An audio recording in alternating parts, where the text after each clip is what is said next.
tonight, and we're going to finish up from Habakkuk chapter 1.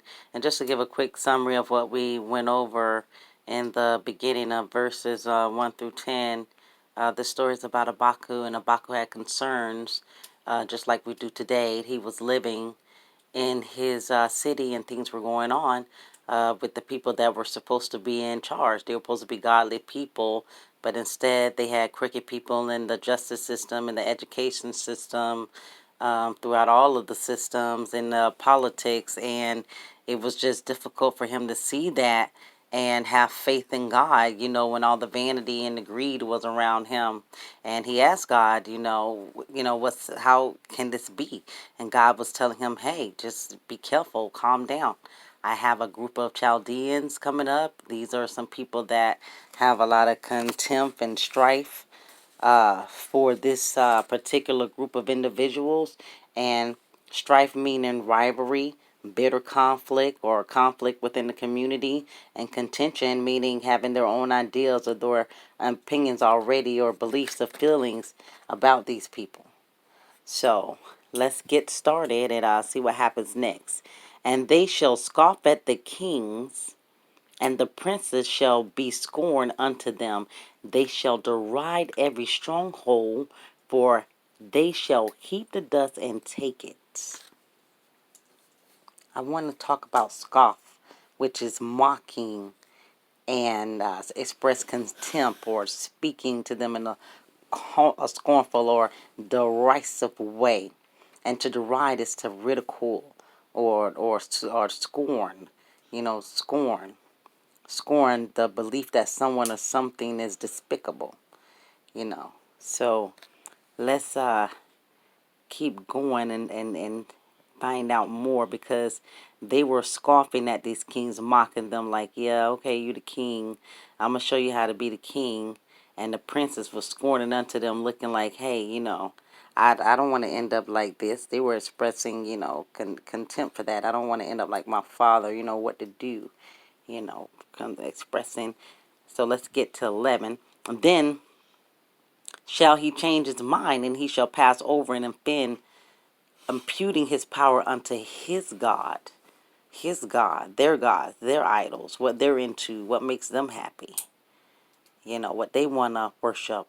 Art thou not everlasting, O Lord, my God, mine holy one? We shall not die, O Lord.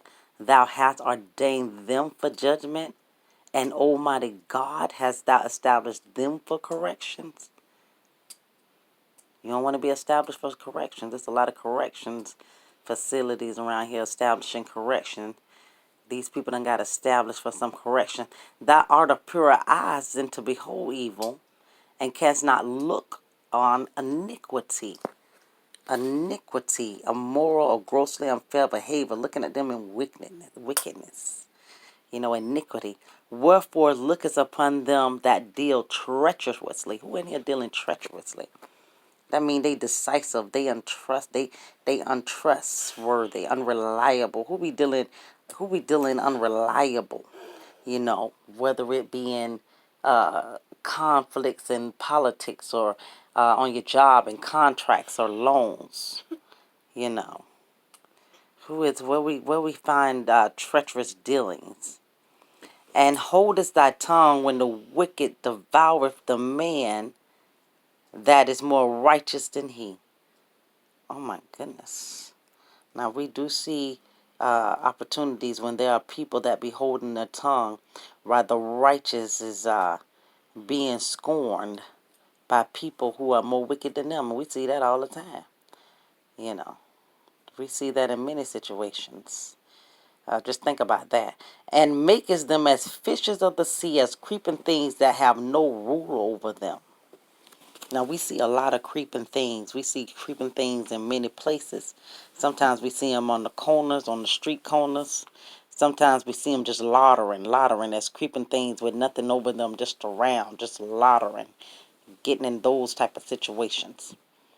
They take up all of them with that angle,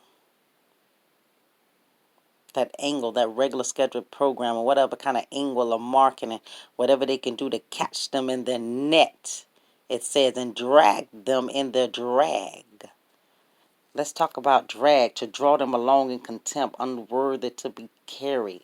Just having them consuming everything, gathering them up with their regular scheduled programming and marketing and getting them. Therefore, they are rejoicing and glad to feel like they being a part of something while they consuming all of this marketing and program, whatever angle they using to get them. Therefore, they sacrifice their net and burn incense unto the drag, because by them their portion is fat and their meat it's plenteous. They just getting fat and plenteous off of convincing these people to get involved into their marketing or their propaganda or whatever it shall be that they are promoting with their regular scheduled programming or whatever angle that they're using. Shall they therefore empty their net once they get this group of people, as they come, these Chaldeans taking over everything, going from place to place, impersonating them, taking everything they have, taking their names, taking their governments, taking their kings, taking their land, renaming everything, exposing of them like they don't exist no more, and not spare continually to slay the nations. You see what I'm saying? They're going to keep doing this to every nation, going from nation to nation with this same type energy. This same type of energy, dragging them with their nets, dragging them in their propaganda, dragging them in their regular schedule programming, whatever angle they can use to catch them in their net and drag them so they can be glad while they taking over. Doing everything to them. They will, they God, they life. And going over and taking over into every nation. Don't even worry about it, Habakkuk. Judgment. Just think about that. I see that in many places. I just want y'all to think about those things. We just want to think about those things. Hey, I love you. Peace out. Keep tuning in and subscribe.